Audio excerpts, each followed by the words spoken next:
the Mercury Theater on the air.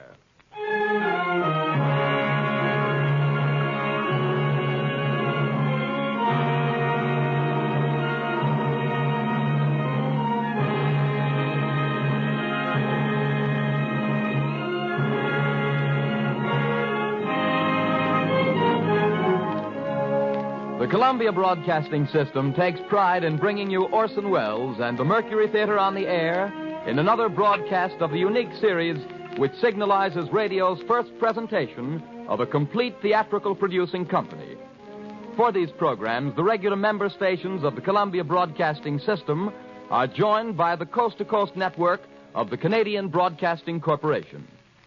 Tonight, the Mercury Theater turns to another of the great narratives and adventure stories of the world of literature, The Count of Monte Cristo by Alexander Dumas. And here again is the director, the star, and producer of these broadcasts, Orson Welles. Good evening, ladies and gentlemen. There is no reasonable explanation of Alexander Dumas. He was a rich man. We note with interest that he went bankrupt in the theater. He was a revolutionary.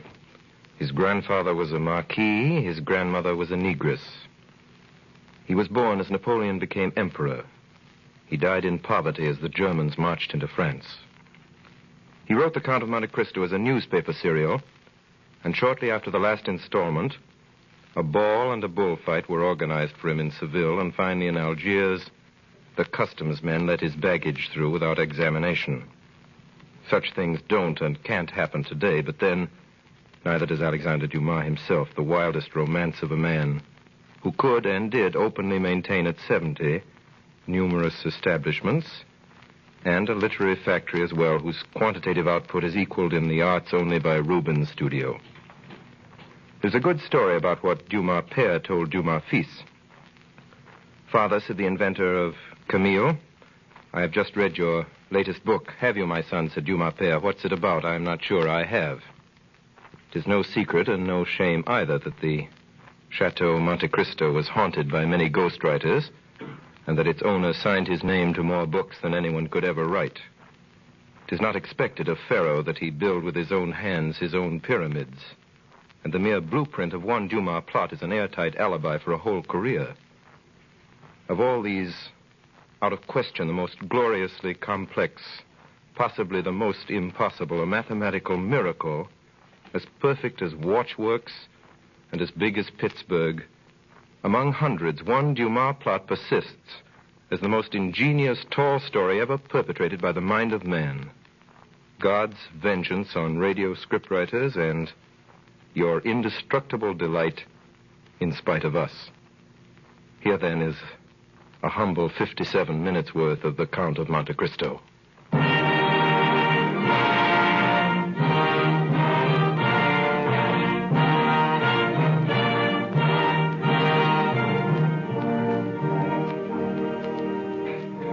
In the year 1815, I, Edmond Dantes, was first mate of the Pharaoh, bound for Marseille from Smyrna, Trieste, and Naples. The day we left Naples, the captain was attacked by a fever and died within 3 days. On the 28th day of September, we sighted the coast of France.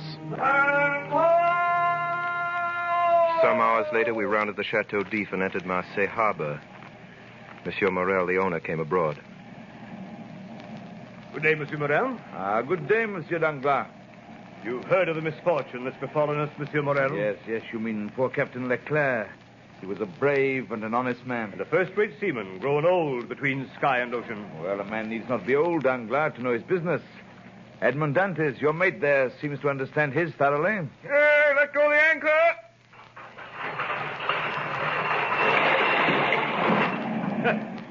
You see, he fancies himself captain already. And so, in fact, he is. Monsieur Morel, I'm at your service. You called me, I think. Yes, Dantes. I'm told you stopped a day and a half at the Isle of Elba. Why? I don't know, sir. You don't know? No, sir. It was to fulfill a last instruction of Captain Leclerc when he was dying. He gave me a packet to be delivered on the island. You did right, Dantes, to follow Captain Leclerc's instructions, though if it were known that you've delivered a packet to the island, it Might get you into trouble. How could it get me into trouble, sir, if I don't even know what it was? I was delivering. Beg your pardon, sir. Yeah, the customs officer's coming alongside. Hey there, lower the companionway. Well, Monsieur Morel? Yes, Monsieur Danglars? Edmond Dantes gave you satisfactory reasons for his landing at Elba? Oh, yes, quite satisfactory. So much the better. Yes, it was Captain Leclerc who gave orders for this delay. Talking of Captain Leclerc, has Dantes given you a letter from him? To me? No, was there one? I believe that besides the packet, Captain Leclerc had confided a letter to his care. Of what packet are you speaking, Danglars? Of that which Dantes left at the Isle of Elba. How do you know he had a packet to leave at the Isle of Elba? I was passing close to the door of the captain's cabin, which was partly open. I saw him give the letter and the packet to Dantes. He didn't speak to me of it, but if there was any letter, he'll give it to me.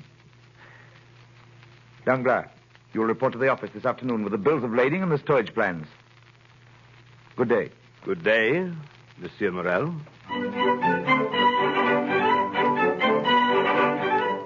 It's a wonderful thing to be home again after 3 months at sea. To see the places you've grown up in as a boy and the streets full of people. I found my father in the little dark room where he lived on the 4th floor of a house in the Rue du Noyer. Father. Oh, Edmond. Father. What is it? Are you ill?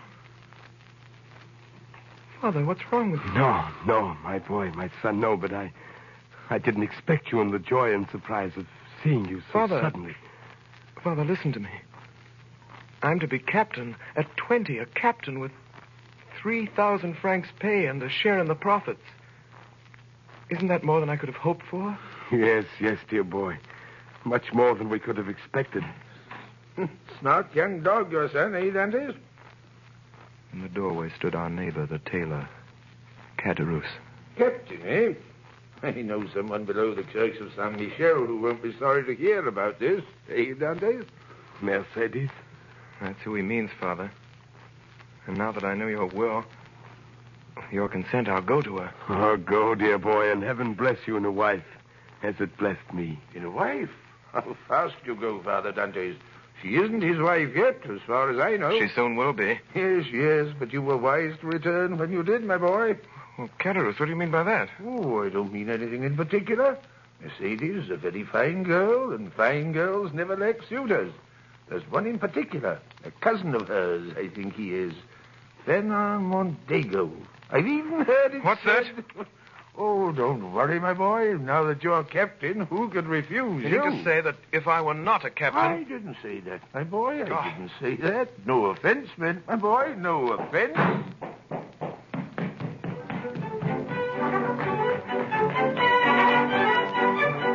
I went into the street, down past the church of Saint Michel, into the fisherman's quarter. Mercedes! Mercedes! Edmond, you're back. We were in each other's arms. The burning sun of Marseille covered us with a flood of light. At first I saw nothing but her face raised to mine. The shining eyes, the eager lips. Then suddenly in the room behind us I saw the face of a young man, pale and threatening. And I saw that he had his hand on a knife at his belt. Mercedes, who is this man? Mercedes, I did not expect to meet an enemy here in your house. He is no enemy. This is my cousin. We've been friends since childhood. Fernand's the man whom, after you, Edmond, I love best in the world. Well, give me your hand, Fernand. Is your name Edmond Dantes? Fernand Mondego came forward. For an instant, I saw a look of deadly hatred in his eyes. Then quickly, without giving me his hand, he went past us and out into the street.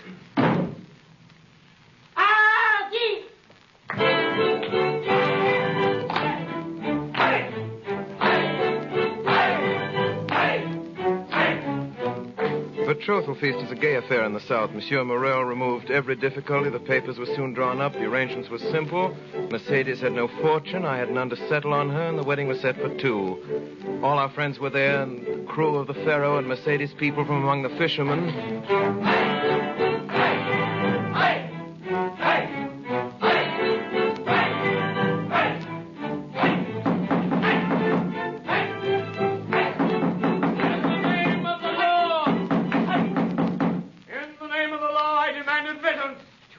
sir. What did he say? The law.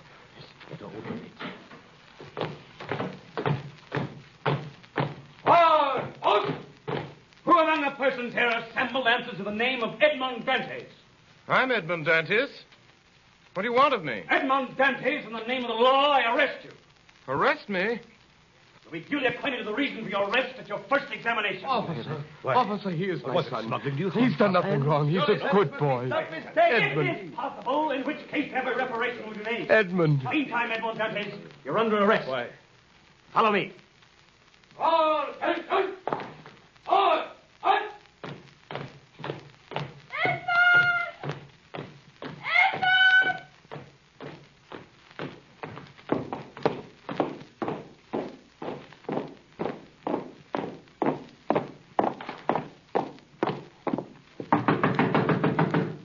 Come in. Monsieur de Villefort, here is the prisoner. Bring him in. Wait outside. Yes, sir.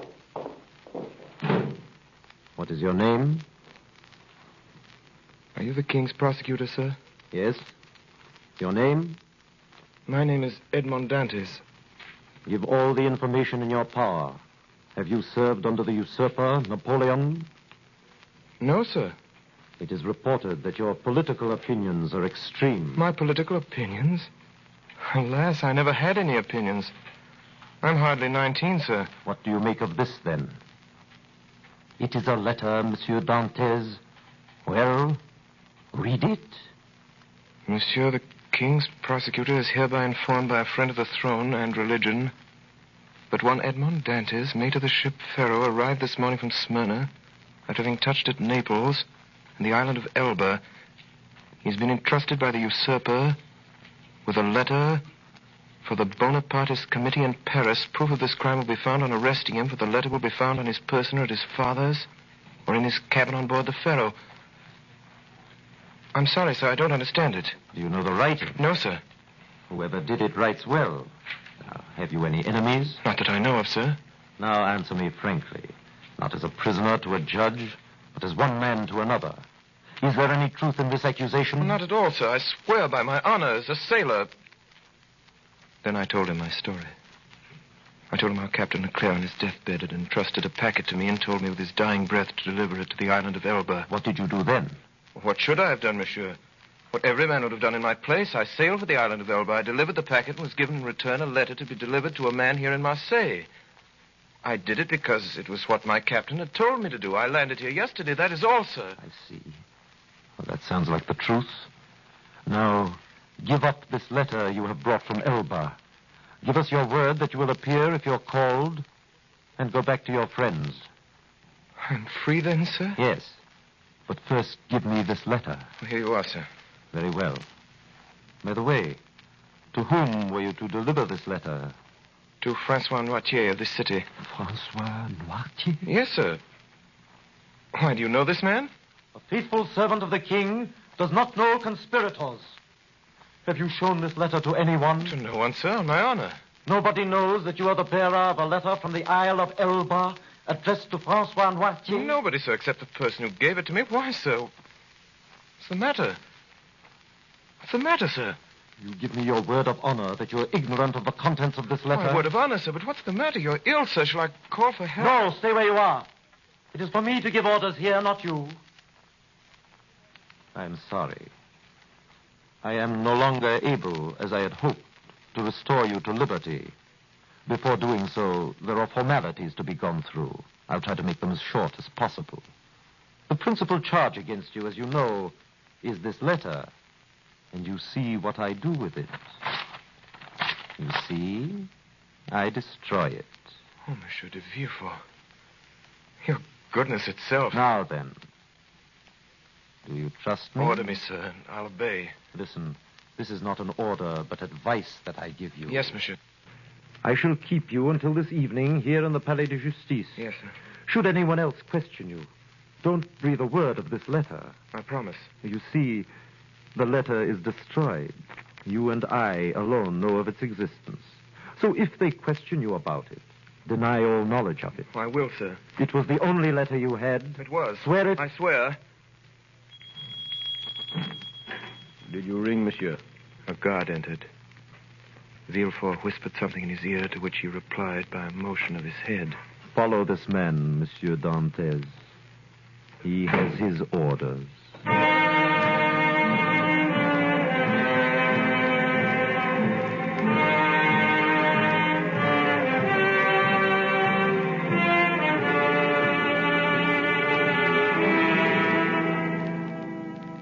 I was taken to a cell.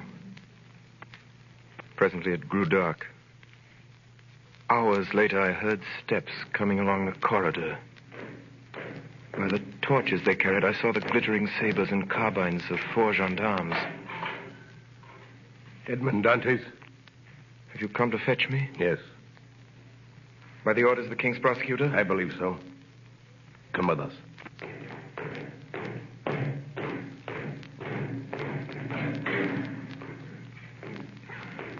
Is this carriage for me? It is for you. Get in.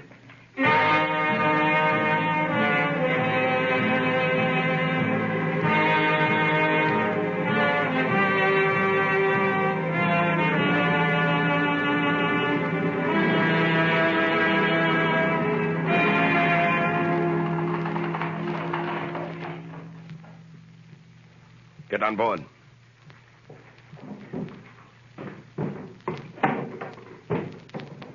Heave off there!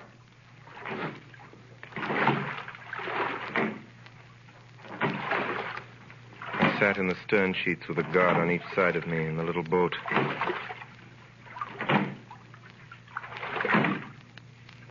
There!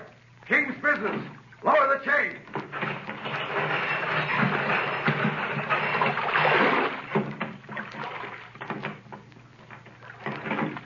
The chain that closes the mouth of the port at night was lowered. Soon we were outside the harbor. My first feeling was one of joy at breathing the fine sea air again, then of sadness as I saw the lights of La Reserve away to the left of me and heard the sound of voices and music coming through the open windows.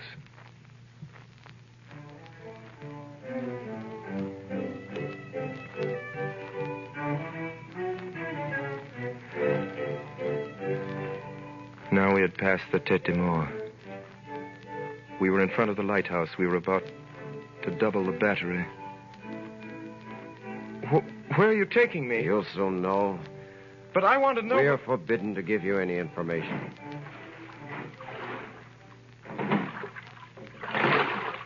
Now we had left the Aérotonneau where the lighthouses stood, and we were going past the fisherman's quarter. A few lights were visible from the water.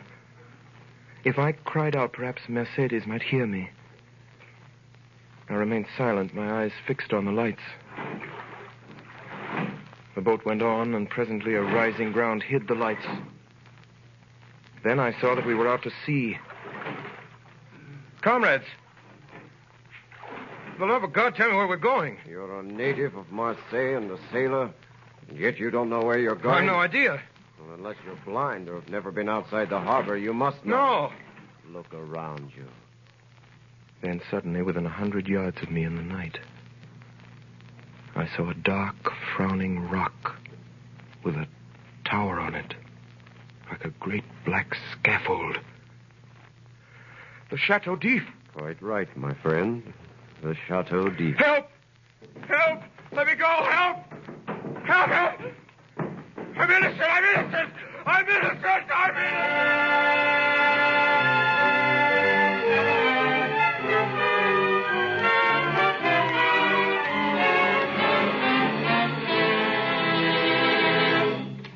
Dantes!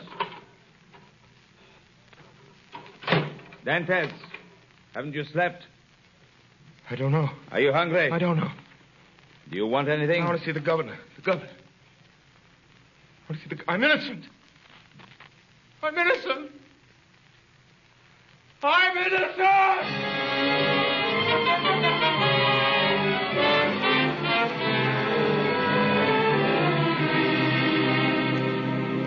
Another day.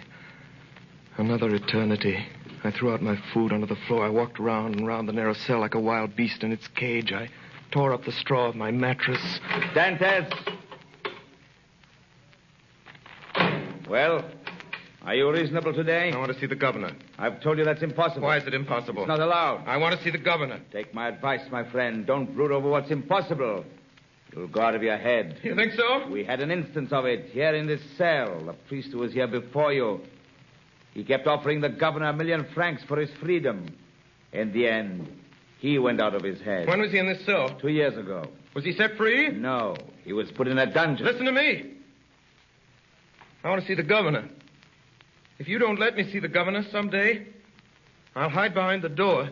And when you come in, I'll dash your brains out with a stool. That's, Hey, put that stool down. Are you going to let me see the governor? Put it down. Put that stool down. Put it down. Well, do I see the governor? Yes. You shall see the governor at once. That's better. It's better. Hurry. Hurry!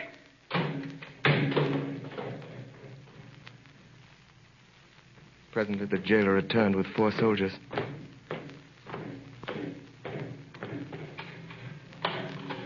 By the governor's orders, take the prisoner to the floor below. The dungeon, then? That's right.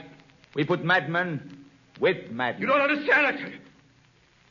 I tell you, I'm innocent. I'm innocent. I'm innocent.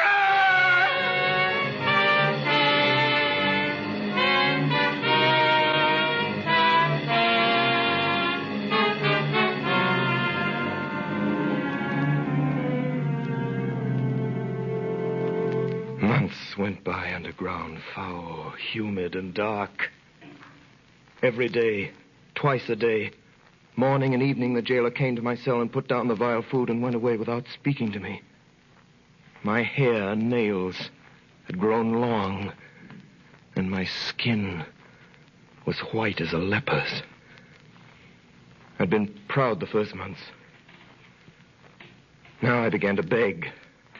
I begged to be moved from this dungeon to another. I begged to be allowed to walk about. I begged for books. Nothing was granted. I spoke to the jailer when he brought me my food. He rarely answered me.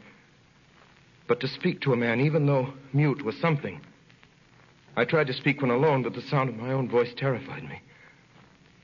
After what must have been 3 or 4 years, the governor of the Chateau d'If was transferred. The new man never troubled to learn my name. I was no longer Edmond Dantes. It was number 34. I took to praying, but not as men pray in prosperity. In my prayers, I laid out every action of my life before the Almighty. Still, I remained a prisoner. Then a deep gloom took possession of me, and then furious rage and savage thoughts of revenge. And wildly, I dashed myself against the walls of my prison. I tore at my own flesh with my nails, and then in the end, I began to think of dying. I swore that I would starve myself to death, so every morning and every evening I threw out through the small grated window all the food the jailer brought me, every bit of it, at first gaily and then thoughtfully and then with regret.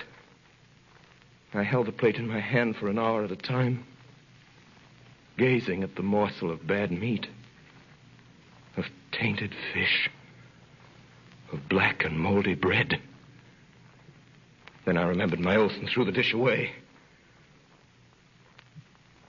One day, I found I had not sufficient force to throw my supper out of the window. The next morning, I could hardly see or hear. I knew I was dying. The day went by. I felt a sort of stupor creeping over me. The gnawing pain at my stomach had ceased. My thirst had abated. When I closed my eyes, I saw myriads of lights dancing before them. I was on the edge of that mysterious country called death.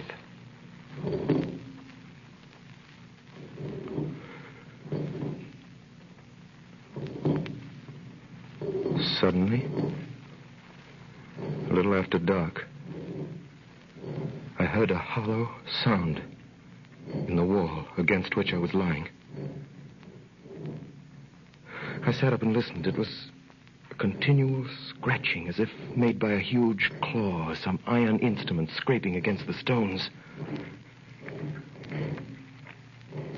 Then all was silent.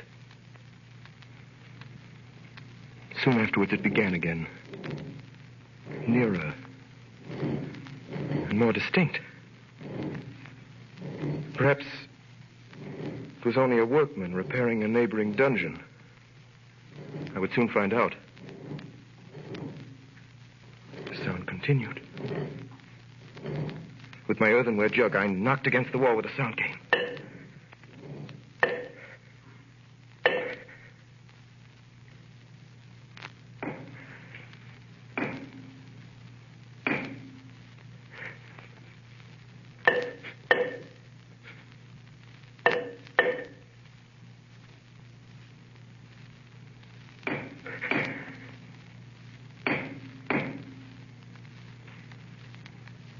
Then, the sound stopped. The night passed in complete silence. I never closed my eyes. 3 days passed. 3 long days. And never a sound. At last, on the 4th evening, whoever it was quite close to me now. I wanted desperately to help him. But I had nothing, no knife or sharp instrument. I smashed my earthenware jug. That night, I moved my bed out from the wall and started to scrape the plaster with a piece from my broken jug.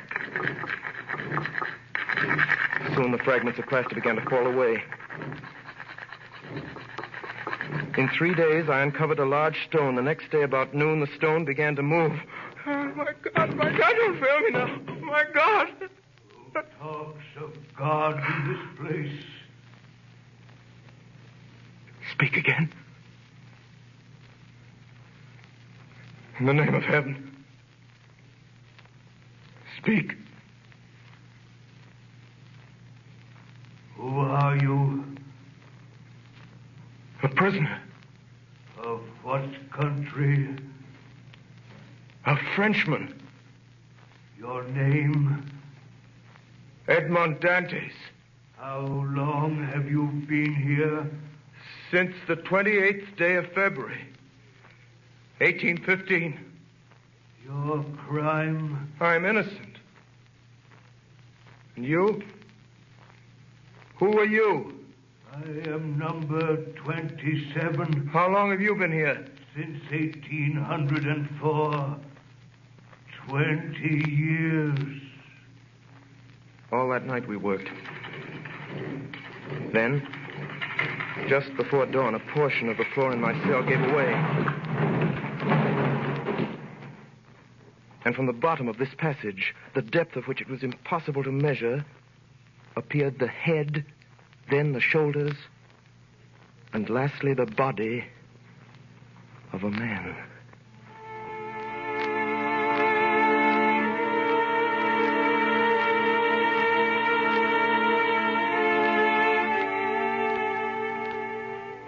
To this man, I owe all that I possess, all that I know, all that I have become.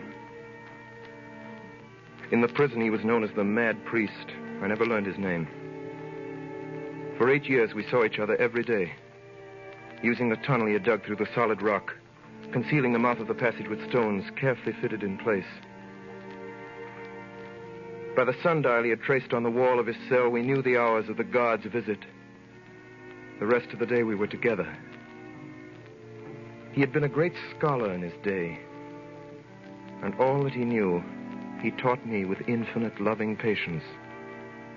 Day after day, year after year.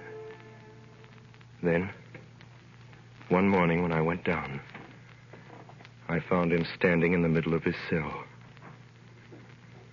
Pale as death. Quick, Dantes, quick. Listen to what I have to say. What is it, Father? Tell me, I beseech you. What's the matter? I am dying. Help me to my bed. See, half my body is paralyzed already. Here, Father. Thank you, my son.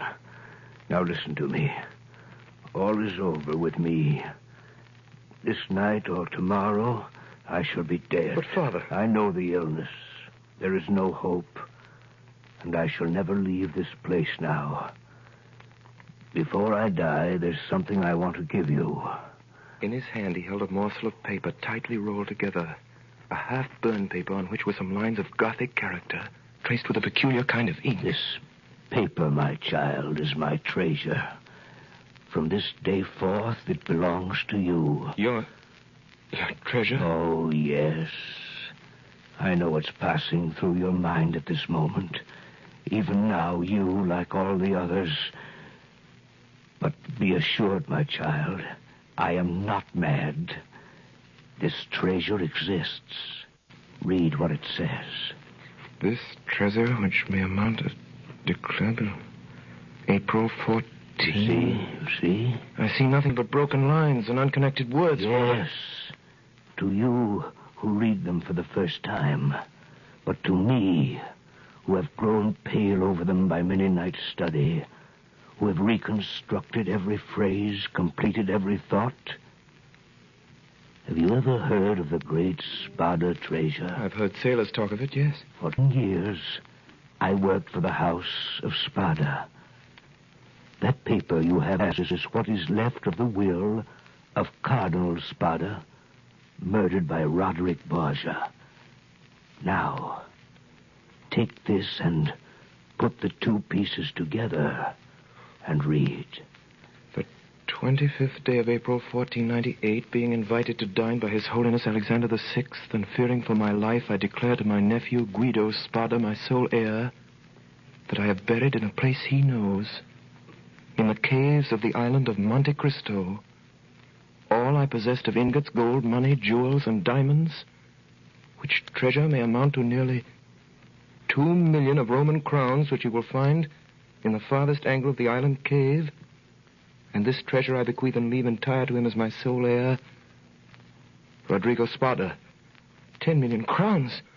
Yes, 100 million francs of our money. Think of the good a man could do in the world with 100 million francs. Yes.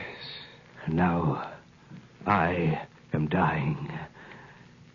With my dying breath, I leave this treasure to you. Pray God you'll be more fortunate than I. But I have no right to it, sir. You are my son, Dantes. You are the child that God sent to console me in my captivity.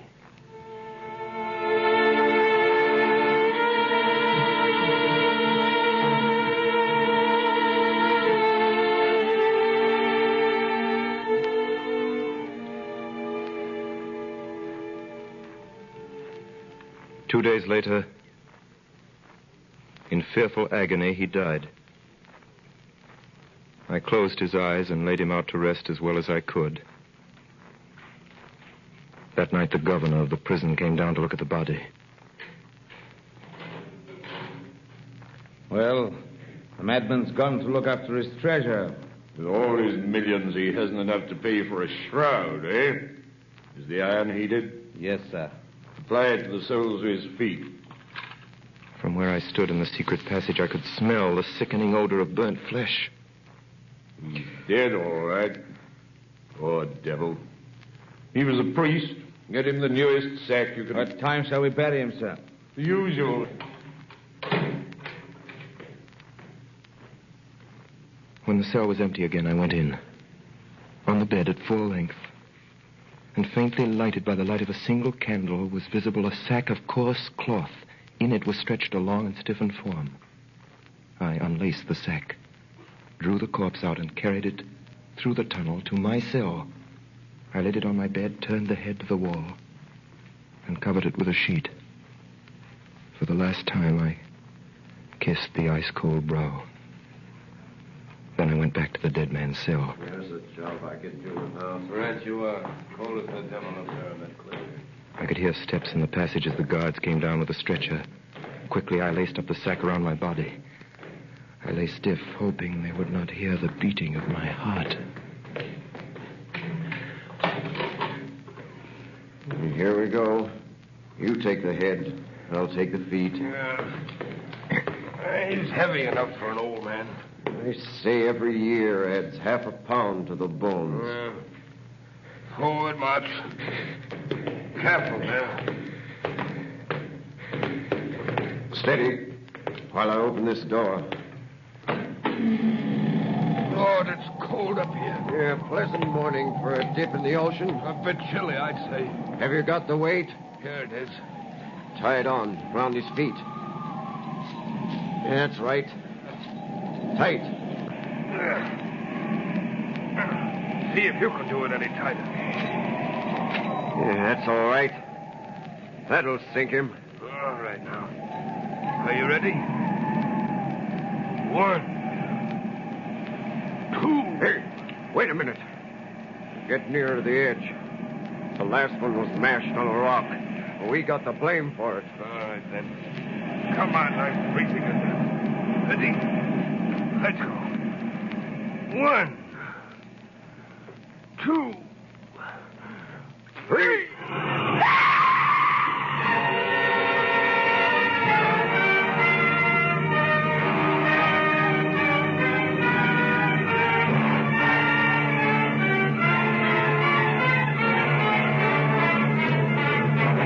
You are listening to the CBS presentation of Orson Welles and the Mercury Theater on the Air in Alexander Dumas' Count of Monte Cristo. The performance will continue in just a moment. This is the Columbia Broadcasting System. We continue now with the Count of Monte Cristo, starring Orson Welles with the Mercury Theater on the Air. In September 1834, there arrived in Marseille a man of about 38 or 40, of a pallor that was almost livid. He gave the impression of a man who had been enclosed for a long time in a tomb. Soon after landing, he inquired for a man by the name of Dantes. And hearing that he'd been dead for the past 14 years, he asked for a tailor called Caderousse. Are you Gaspard Caderousse? I am. Let's go inside, my friend. I have to talk to you. Well, what is it? Monsieur Caderousse, in the year 1814 or 15, did you know a young sailor by the name of Dantes? Dantes? Yes. Why do you ask? Is he alive? No, he died in prison. Died, eh? What did he die of? What do young, strong men usually die of in prison? He died of sorrow and a broken heart. And before he died, he begged me to clear his name. He gave me the names of the people here in Marseille who had been his friends. There are 3, he said, besides my father and the girl I was betrothed to. One of them is Caderousse. He said that? The second is Danglars. Danglars? The third is Fernand Mondego. Mondego? You know these men? Know them? Where in heaven's name have you been, my friend? There isn't a man in France who doesn't know them. Danglars is a millionaire, has a banking house of his own. Baron Danglars, he calls himself now. And Montego's a count and a cabinet minister and an officer of the Legion of Honor, with a house in Paris a block wide. I could tell you something about these 2. Not that it'll do much good now that he's dead. Who? That young fellow you were talking about, Dantes. I've a good mind to tell you anyway. Do you know who sent Edmond Dantes to prison? Well, I do. It was 2 men who were jealous of him. One for love and one for ambition. And do you know who they were? I'll tell you. Mondego and Danglars. I thought they were his friends. That's what he thought. What did they do? They denounced him to the police as a traitor. And was he a traitor? No more than you or I. Which of the 2 denounced him? Both, monsieur. It was Danglars who wrote the letter, and Mondego who put it in the post. When was this letter written? At La Reserve, the night before the wedding. How do you know? Were you there? I was at the next table. They thought I was too drunk to hear. I see. How about this girl Dantes was betrothed to? Mercedes? Yes. Yes, that's her name. What happened to her? Well, sir, that's a sad story. When Dantes was arrested, she was nearly mad with grief. Pitiful it was. 6 months went by and there was no news of him. And every day there was her mother telling her he was dead and telling her to marry Mondego. She came to see old Dantes. Edmond is dead, he said to her. If he weren't, he would have returned to us. Then the old man died, and that left her quite alone. Still she waited, and still no word from him. Then, in the end, after a year, she married Mondego. And now she's one of the greatest ladies in Paris. A year. She waited a year. What did you say? Nothing. Nothing. You say Edmond Dante's father died? Yes, soon after his son disappeared. What did he die of? If you ask me, he died of starvation. Starvation? The doctor had another name for it, but I know better. He locked himself up in his room and died of starvation.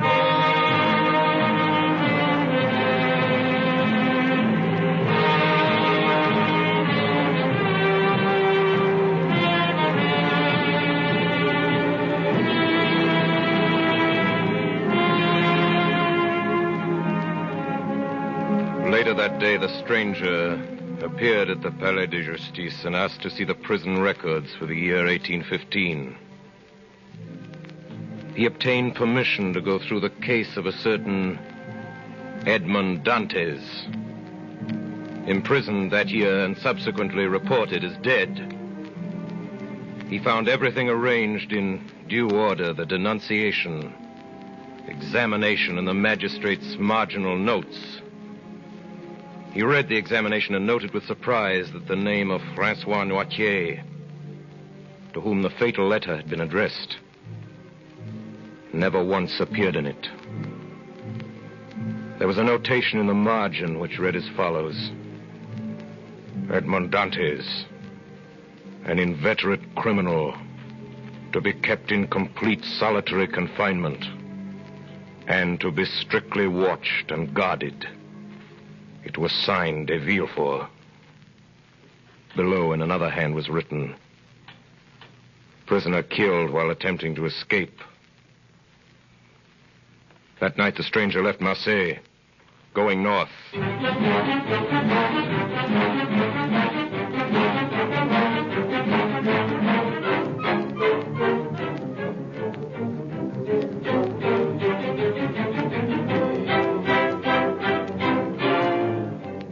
Villefort, Mondego, Danglars, Villefort, Mondego, Danglars. Find out everything there is to know about them. Every move they've made. Every word they've said.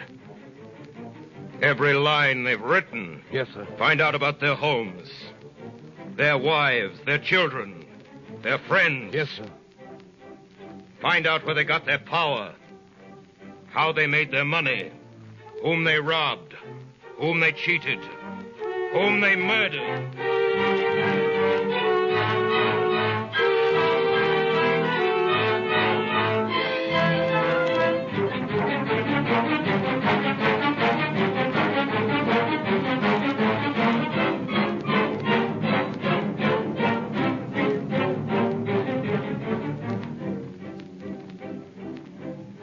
One day in November, Baron Danglars, head of the banking house of that name, received a visit from a new client. Monsieur le Baron Danglars. I have the honor of addressing the Count of Monte Cristo. You have, sir. Have you been in Paris long, sir? Since this morning. I have a letter here, sir, from the firm of Thompson and French in Rome. A letter of credit in your name. Good. And I take it that beginning today my checks will be duly honored by your house. In this letter, sir, there is one thing not quite clear. Indeed. According to this letter, the Count of Monte Cristo is to have unlimited credit on our house. And what is there in that simple fact that requires explanation? Merely the term unlimited. Are you suggesting that Thompson and French are not looked upon as solvent bankers? No. It was not their solvency that I spoke of. I see. But the word unlimited in financial affairs is so extremely vague a term. To me, Baron, the word means exactly what it says. It means without limitation. I assure you, sir, that up to the amount of $1 million... I beg your pardon. I said that should you be hard-pressed, were you even to require $1 million... $1 million? My dear sir, for a trifle like that, I assure you I should never... trouble to open an account? 1 million francs. Excuse my smiling when you speak of a sum that I am in the habit of carrying in my pocketbook. I admit I am hardly If you would accustomed- prefer not to handle this account, Baron Danglars, I have letters similar to yours addressed to Baring of London and Rothschild of the city. You need have no scruples in declining. I assure you I never No, entertained. No, you merely wish to be convinced that your stockholders ran no risk, nothing more. Very sound, Baron Danglars. I understand they include some of the greatest names in France. Am I right? The Duc de Mondego? The Baron de Villefort? It is not generally known that these gentlemen... Of course. Now we understand one another. I should like to draw tomorrow the sum of, shall we say, 6 million francs, half gold, half notes. 6 million francs? As you say, sir. If I should require more, I shall let you know. Oh, by the way, Baron Danglars, buy for me tomorrow 10,000 shares of Austrian Commonwealth. You have some information, sir, about this stock? You will find, sir, that I never gamble, except in certainties.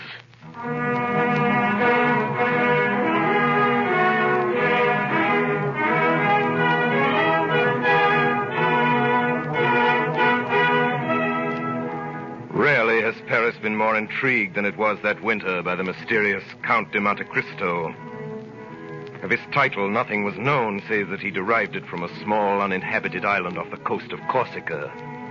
The source of his fortune was equally obscure, yet his wealth seemed inexhaustible.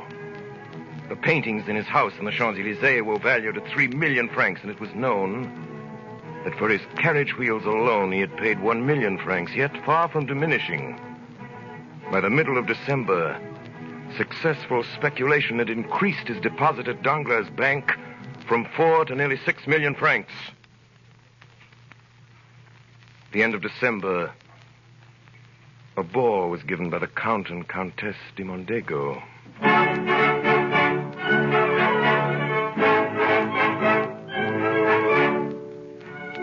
Monsieur, Madame de Noville, Monsieur le Baron de Villefort, Monsieur and Madame de Miller, Monsieur le Comte de Monte Cristo.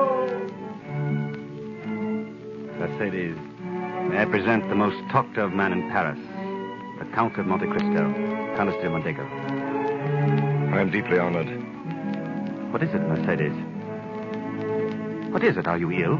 It's nothing, Fernand. Perhaps the heat of this room. It was kind of you to come, sir. Will you give me your arm, Count de Monte Cristo? I am honored, madame.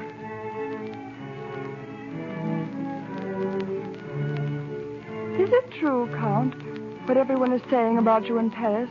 That you've seen so much, traveled so far, and suffered so deeply? I have suffered deeply, madame. But now you are happy? No doubt, since no one hears me complain. And your present happiness, has it softened your heart? My present happiness does not equal my past misery. Are you not married? I married. No, madame. You are alone, then? I am alone. You have no sister, no father? I have none. How can you exist thus, without anyone to hold you to life? Madame, long ago, I loved a girl. I was on the point of marrying her, madame, when we were separated.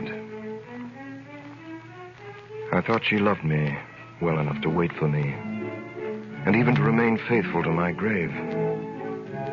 When I returned, she was married.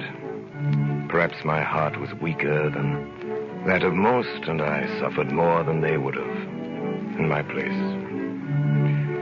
That's all, madame. And you've still preserved this love in your heart. It is true, one can love only once. Did you ever see her again? Never. And you have forgiven her for all she has made you suffer? Yes, I have forgiven her.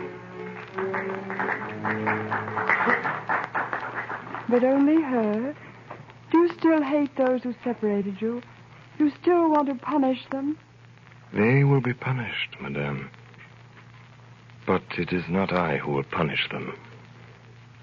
It is their own past.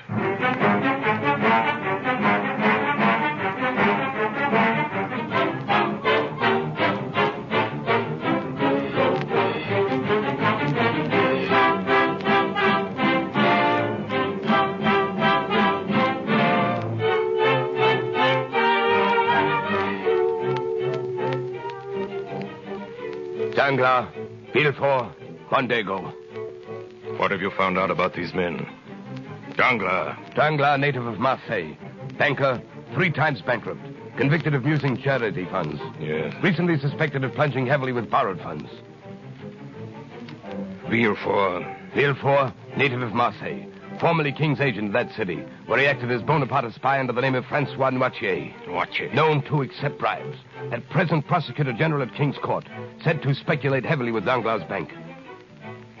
Mondego. Mondego, native of Marseille. Dismissed from naval service for theft. Tried for murder, 1816. Deserted French army, 1824. 1828, betrayed Ali Pasha to Turks for 2 million piastres. Believed involved heavy losses Danglars' bank.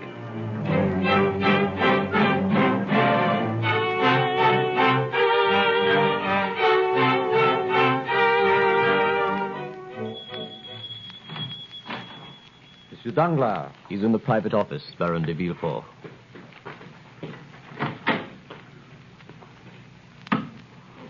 Good morning, Villefort. Hello, Mondego. You're late, Villefort. What is it, Danglars? You sent for me in court. I hope it's something good this time. We need it. Just arrived, a private message to the Count of Monte Cristo from Thompson and French, Rome.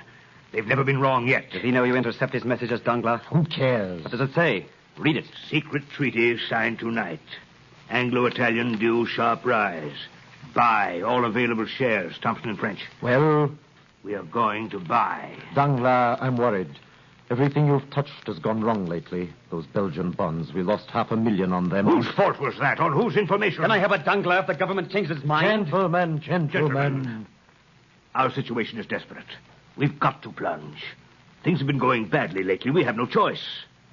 If it weren't for Monte Cristo's deposits, we'd been bankrupt 3 weeks ago. If that money should be called today or tomorrow or the next day, this bank is ruined. Danglars, I don't see what that has to do with us. Oh, you don't you? If I go, you go. Make no mistake about that. Gentlemen. What do you propose to do about it, Danglars? It's our only chance to get out. I propose to buy every share of Anglo-Italian that comes into this market. With what? You forget, gentlemen. The Count of Monte Cristo has 6 million francs deposited in this bank. And what about this message? Does Monte Cristo get to see it? This message, gentlemen, was lost in transmission.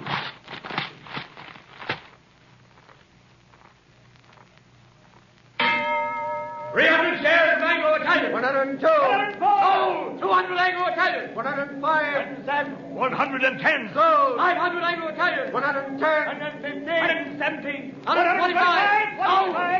300 shares of Anglo-Italian. 130. 135. 300 shares at 150. 100 shares of Anglo-Italian. 160. 175. Well? 62,000 shares. How much profit does that show? So far, $750,000. And it's only a beginning. Who was selling? I don't know. I couldn't find out. Come in. Well, what is it? The Count of Monte Cristo to see you, sir. Tell him I'm not... Good afternoon, gentlemen. I hope I don't intrude. Danglars? De Villefort? Mondego? How fortunate. Gentlemen, I'm here to say goodbye. Goodbye? I have decided to leave Paris for a while. Perhaps forever. Before I go, there are certain things I have left to do. Monsieur Danglars, I am in need of money for my journey. My credit on your books as of tonight is 6 million francs. Less about 1 million to cover certain stocks I sold short today. Here is a check for 5 million francs made out to cash. My carriage is outside. I will take half in notes, half in gold. But surely... I beg your pardon? Surely, sir, such a very large sum. If you could conveniently wait for this money for 24 or for the most... I 48 told hours. you. Baron Danglars, I'm leaving Paris tonight. Oh, by the way, Baron, you may be interested to learn. Less than an hour ago, Anglo-Italian went into liquidation. At this moment, that stock is worth less than the paper on which it's printed. But the message from Thompson and French... That message was sent on my instructions 3 days ago. You see, gentlemen, I own Thompson and French. It is not true that the treaty... As far as I know, Mondego, there never was any question of a treaty. And it means... It means that you 3 gentlemen are ruined. It means that you, Danglars, have robbed the poor and the helpless for the last time. I'll prosecute you for this. I'll issue a warrant for your arrest. I don't think you will, Baron de Villefort. In the first place, that message was addressed to me. In the second place, since noon today, there has been in the hands of the Minister of Justice a complete record of the career of Francois Noirtier, Baron de Villefort, spy, thief, forger, informer, what are you? Perjurer. Who am I? Still you do not know? I know you very well, Fernand Mondego. And tomorrow all Paris will know you for what you are. Deserter, traitor, murderer. Who are you? What have we done to you? You condemned me to a slow, horrible death. You killed my father. You deprived me of love, of freedom, of happiness. Stop! In God's name, who are you? I am the specter of a wretch you buried in the dungeons of the Chateau d'If. You guess it now, do you not? Or rather, you remember it. For notwithstanding all my sorrows and my tortures, I show you now a face which has the happiness of revenge and which is young again. A face you must often have seen in your dreams since your marriage, Mondego, with Mercedes, my betrothed. Yes, Mondego.